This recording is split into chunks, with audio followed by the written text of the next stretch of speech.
warahmatullahi wabarakatuh. Perkenalkan, nama saya Ari Arjuna Saputra.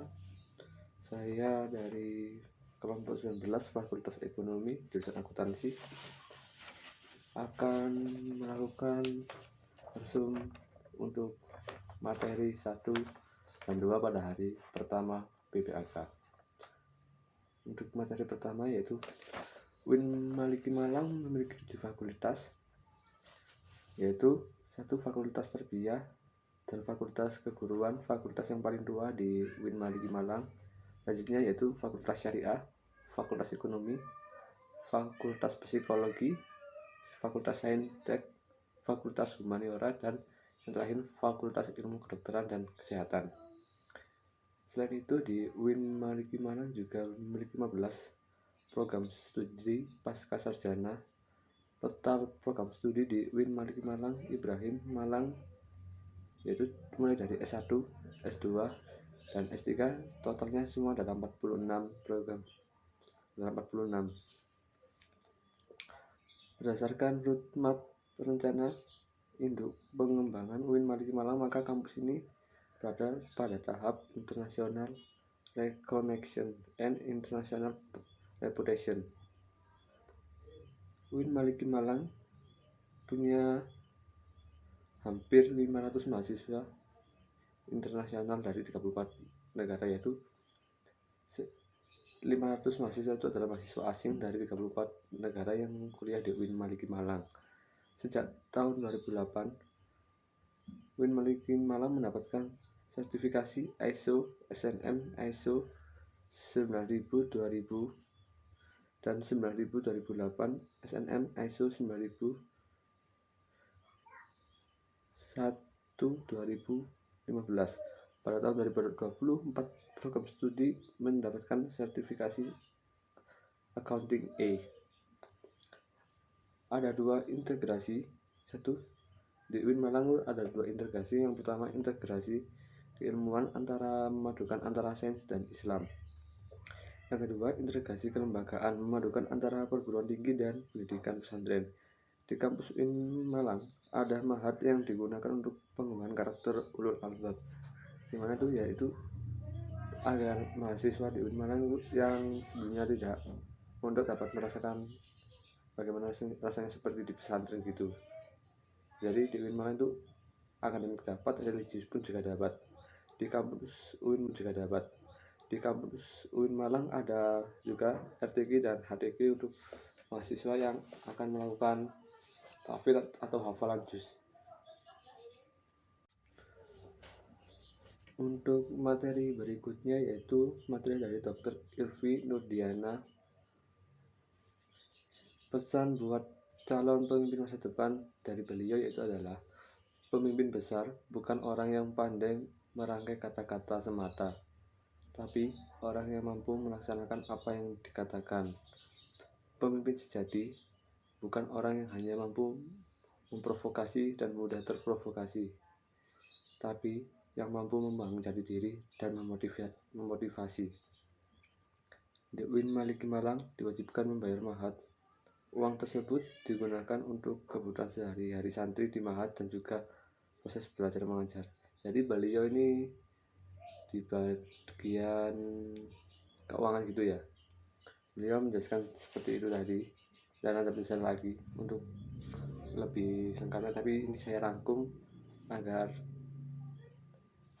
lebih mudah dicerna.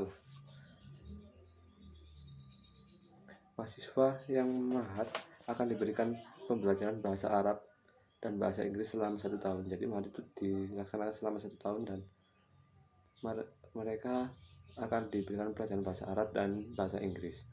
Mahasiswa punya kewajiban yaitu membayar mahat dan UKT. Ya, untuk pada umumnya mahasiswa di UIN Maliki Malang seperti mahasiswa lain dikenakan biaya UKT, namun di UIN ini tidak ada uang gedung, jadi untuk pembayaran langsung cuma membayar uang mahat yaitu sebesar 7,5 itu, dan itu pun semua kembali ke santri sendiri, kembali ke mahasiswa sendiri, yaitu apa yang dibayar itu untuk kebutuhan mereka selama mahat di Mahat di UIN Maliki Malang atau di Mahat Sunat Ampel itu. UIN juga berbeda, jadi jangan disamakan dengan IAIN ya. Setiap universitas pasti mempunyai perbedaan dalam pembayaran UKT.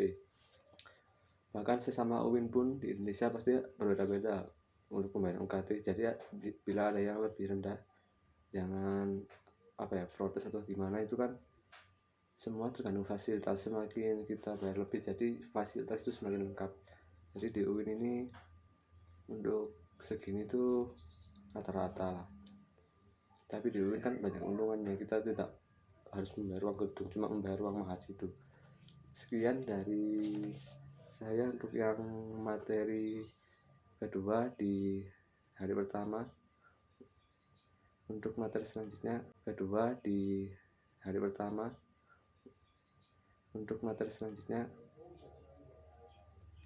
adalah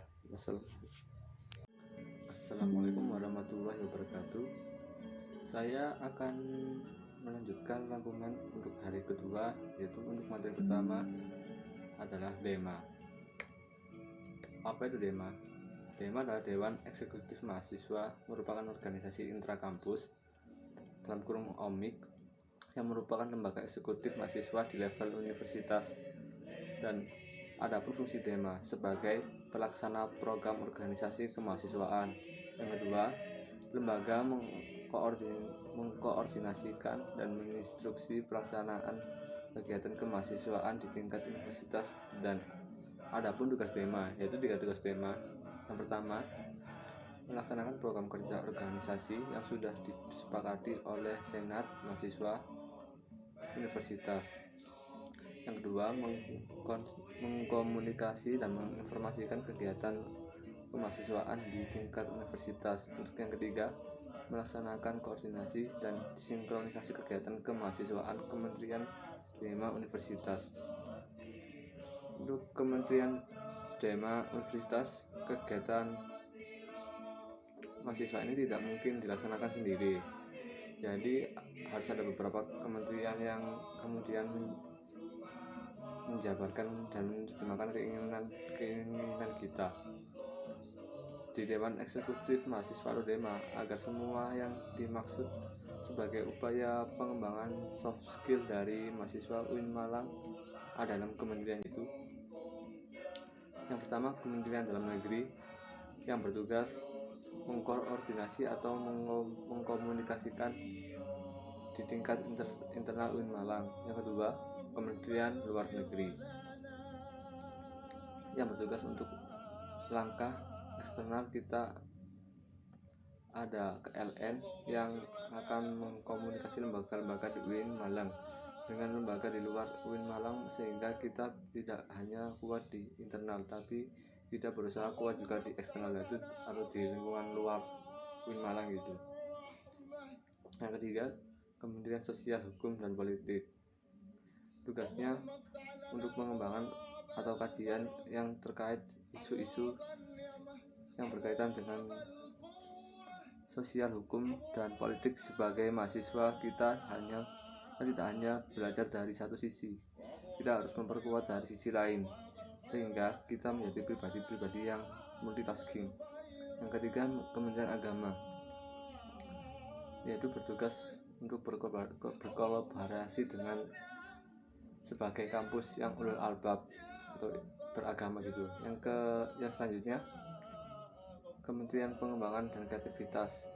Tugasnya berkoordinasi antar kementerian untuk mendukung beberapa program kemahasiswaan. Yang terakhir adalah Kementerian Komunikasi dan Informasi. Yang ini lebih ke publikasi atau yang dilaksanakan beberapa kegiatan yang telah ataupun yang akan dilakukan. Untuk itu, DEMA juga memiliki struktur loh. Untuk struktur pengurus DEMA adalah yang pertama ketua, yang kedua wakil, sekretaris, bendahara, Kementerian Dalam Negeri atau sekretaris, Kementerian Luar Negeri sekretaris, Kementerian Sosial, Hukum, dan Politik sekretaris, Kementerian Pengembangan dan Kreativitas, Kementerian Agama, Kementerian Komunikasi dan Informasi anggota. Untuk materi yang selanjutnya adalah materi dari Bapak DPR RI yang dulu juga alumni UIN Maulana Malik Ibrahim, yaitu beliau sarjana S1 UINMA dan S2 UI. Dari jurang yang teramat curam dan dalam, akankah api akan berkobar-kobar? Sekarang kita berada di era digital 4.0 akan menuju 5.0, yaitu seperti memakai hologram. Kata pepatah, siapa yang ingin memajukan dunia, dia harus pandai IT. Barang siapa yang tidak bisa menjadi mahir dalam IT, maka ia akan menjadi budak dunia. Tiga kekuatan yang dapat mengubah dunia adalah kemajuan teknologi, agama, dan yang terakhir pasar atau market. Peran dan peluang UIN. Arus utama pengembangan teknologi digital. Yang pertama, yang kedua, link and match dengan sektor industri. Yang ketiga, menjadi kekuatan sosio-teknopreneur. Yang selanjutnya, epicentrum ajaran agama inklusif.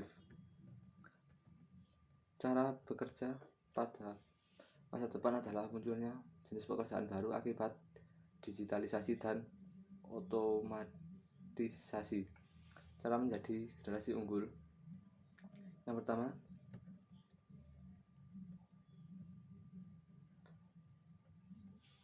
keagungan moral dan spiritual. Yang kedua, gandrung, ilmu pengetahuan. Yang ketiga, memiliki digital question. Dan yang terakhir, kesalehan dalam kurun peduli sosial. Barang siapa yang mau menguasai dunia harus dengan ilmu, mau kuasai akhirat harus dengan ilmu. Kalau mau keduanya maka kuasailah dengan ilmu. Jadi menuntut ilmu itu adalah hukumnya untuk agama Islam itu adalah wajib, karena ilmu itu berguna untuk dunia dan akhirat. Kita harus mempunyai kecerdasan emosional, tidak hanya kecerdasan digital. Jadi mahasiswa UIN Malang harus punya. Pesan beliau untuk para mahasiswa UIN Malang itu dari Bapak DPR RI, Syekh Bukhari, Opinion of Jewish Muslim Scholars. Kenapa moderasi relevan dan urgent di Indonesia? Karakter Islam sebagai agama rahmah lil alamin yang menjunjung tinggi keadaban dan harmoni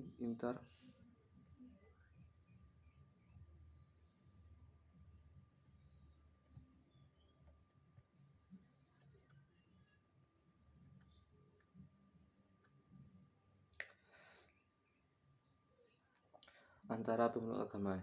Yang kedua, historisasi Islam di Indonesia. Masuk Islam ke Nusantara via dakwah not war, jadi secara damai bukan secara kekerasan. Yang ketiga, karakter masyarakat Indonesia yang lekat dengan kesantunan dan harmoni dalam kurung akar tradisi Buddha dan lain-lain. We are not Middle Eastern Arab, jadi tidak 100% Arab gitu. Ideologi bangsa Pancasila dan mutu binekanya Tunggal Ika tetap dipegang teguh. Middle Eastern and Global Issue.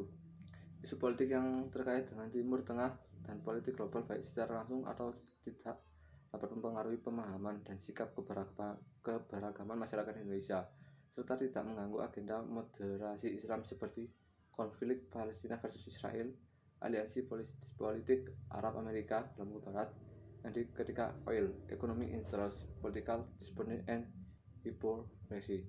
Sekian rangkuman materi pada saat PBAK. Saya Ari Azhar Syaputra, izin pamit. Wassalamualaikum warahmatullahi wabarakatuh. Untuk materi yang terakhir adalah moderation in the context of Indonesian Islam. Variety of attribution to Islam. Dua arus besar yang mempengaruhi Islam, yaitu Sunni Islam versus Shi'i Islam. Sosiologi labeling Islam or Muslim liberal, secular, pragmatis, modernist, traditional, fundamentalist, extremist, terrorist. The most contemporary label Moderate Islam and Islam Nusantara. What is the moderation in Islam? Apa itu moderation di Islam? Definisi moderasi secara etimologis, wasatiyah berarti jalan tengah dalam atau mid-path, posisi tengah berkeadilan. Secara terminologis, pemahaman atau praktek keagamaan yang menjunjung tinggi kesetaraan, keberagaman, toleransi dengan beberapa pihak pada prinsip tawazun antara rasio, logika, teks serta konteks. Pada teologis Al-Quran, surah Al-Baqarah ayat 163, beberapa hadis dalam Syekh Bukhari, Opinion of Jewish Muslim Scholars. Kenapa moderasi relevan dan urgent di Indonesia? Karakter Islam sebagai agama rahmah lil alamin yang menjunjung tinggi keadaban dan harmoni